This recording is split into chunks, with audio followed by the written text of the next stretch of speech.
This book is intended as a guide for those who are targeted parents, for the children who have been emotionally abused, and for professionals seeking deeper insight into this growing crisis. The theme of this publication is simple yet vital: educate to navigate. Knowledge is power. In the complex web of parental alienation, understanding the tactics, dynamics, and psychological underpinnings is a first step toward survival and healing. In this video, I explore the painful and often misunderstood world of parental alienation, a condition that leaves deep scars on parents and children alike. This is a reflection of personal experience, hard-won insight, and the resolve to speak out about what many suffer in silence. I invite you to walk with me through real-life scenarios and patterns of behavior, especially those influenced by individuals afflicted with malignant narcissistic personality disorder, NPD. These patterns are not just emotionally damaging, they're strategic, repeated, and calculated to alienate, isolate, and destroy familial bonds. As a male victim with adult children, I write from personal experience. However, parental alienation does not discriminate. Women, too, suffer from the same devastating tactics and trauma. While most scenarios in this book reflect my journey, they are widely interchangeable and universal. Parental alienation is now considered by experts a form of mental illness. Per Dr. Craig Childress, the alienator, a parent or individual with a malignant narcissistic disposition, takes extraordinary steps to discredit, smear, and destroy the targeted parent's relationship with them. The attacks often extend professionals, communities, clergy, schools, and family networks. This book is both a warning and a roadmap. My experience with an individual exhibiting narcissistic personality disorder has spanned more than half my life. I've been divorced for over 21 years.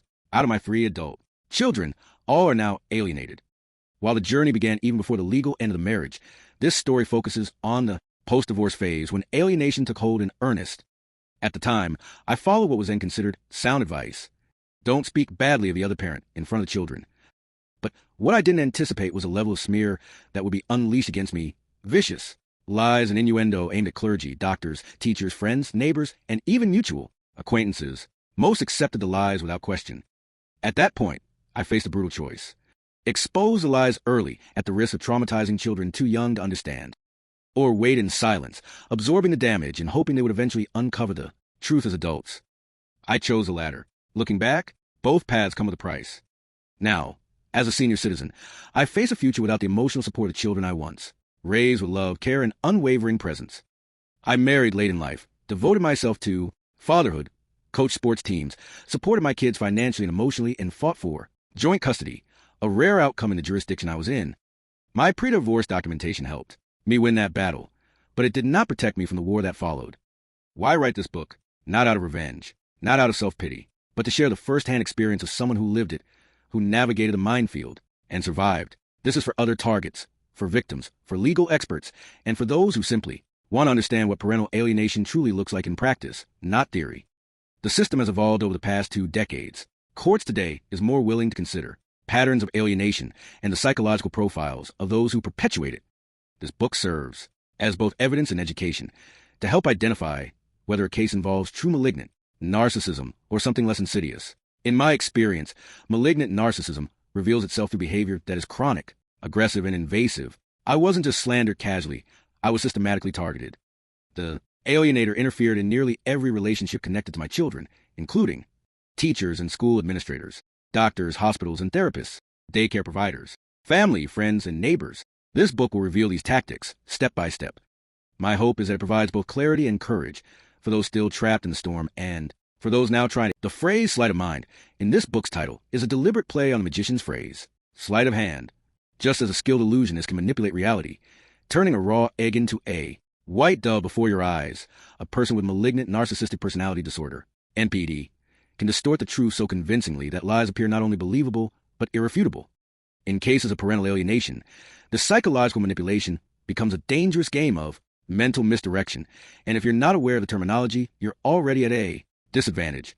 This section introduces the core terms and definitions that are essential to understanding the dynamics at play, whether you're a targeted parent, a child caught in the middle, a concerned relative, or a legal or mental health professional.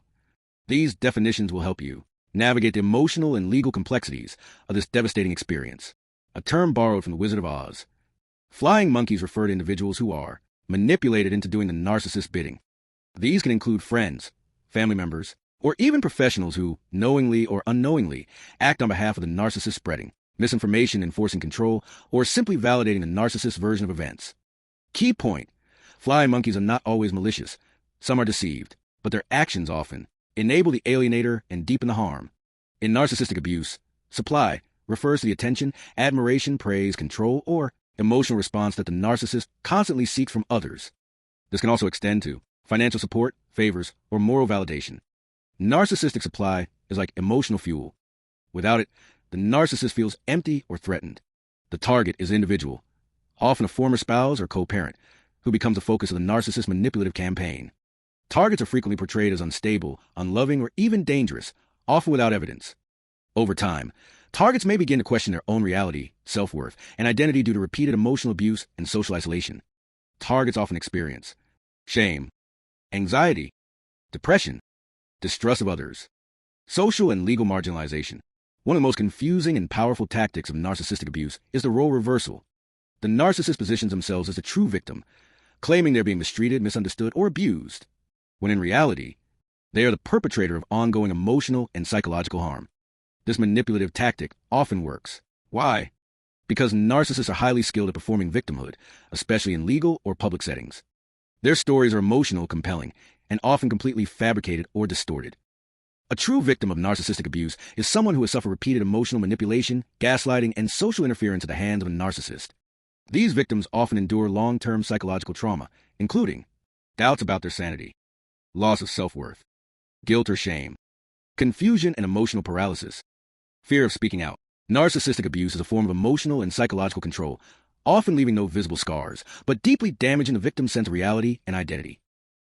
This is a psychological condition experienced by people who have spent significant time in relationships with narcissists. Common symptoms include hypervigilance, low self-esteem, trust issues, intrusive thoughts, emotional numbness or overreaction. Those suffering from NBS may feel like they're going crazy, but in truth, they've simply endured prolonged manipulation that has warped their internal compass. To fight back, to heal, or even understand what is happening, you must first speak the language. Narcissists rely on confusion, misunderstanding, and isolation to win their battles. When you understand the terminology, when you can identify the patterns, you begin to take back your power.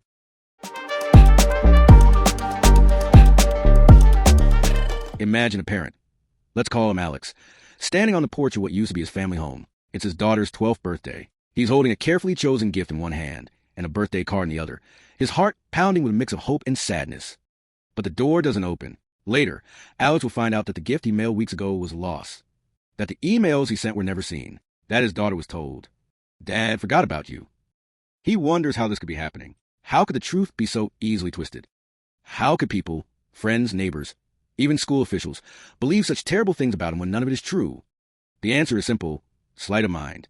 Just as a magician distracts an audience with one hand while performing the real trick with the other, a person with malignant narcissistic personality disorder, MPD, manipulates reality itself. In Alex's case, his former spouse, suffering from unchecked NPD, has mastered the illusion. She presents herself as a victim, narcissist's victim, tearfully explaining how she's been abandoned. She gathers flying monkeys, friends, family, even some well-meaning professionals, to spread the narrative. She controls the environment where Alex's daughter lives, blocking emails, hiding gifts, and twisting memories. She taps into her need for supply, the attention, validation, and control she thrives on, by making Alex seem like the villain. Meanwhile, Alex becomes a target, isolated, doubted, disbelieved, struggling to maintain his sanity. And over time, even Alex begins to doubt himself. He experiences the hallmark signs of narcissistic victim syndrome, NBS, anxiety and hypervigilance, emotional numbness, trust issues, crushing self-doubt. At his lowest, he wonders if he really is the problem. A painful confusion intentionally seeded by the narcissist's ongoing campaign of emotional and psychological warfare. Without the right terms, Alex will remain trapped in confusion. But once he begins learning what flying monkeys are, how supply fuels the narcissist, what it means to be a target, how narcissistic victim syndrome unfolds, he finally starts to see through the illusion. He realizes his former spouse isn't acting out of wounded love, but from profound need for control and admiration. The people enabling her aren't all evil, but many are deceived. His daughter isn't lost to him because she stopped loving him, but because her mind has been covertly manipulated. Language becomes Alex's first weapon in reclaiming his sense of reality, and so it can become yours. In a world of emotional illusions and mental misdirection, understanding the language of narcissistic abuse is not just helpful, it's vital. Once you know the terms, you can name the tactics. Once you name the tactics, you can resist the control. Once you resist the control, you begin to reclaim your power and your life. Sleight of Mind is not just a clever trick. It's a survival guide. Welcome to the journey back to truth.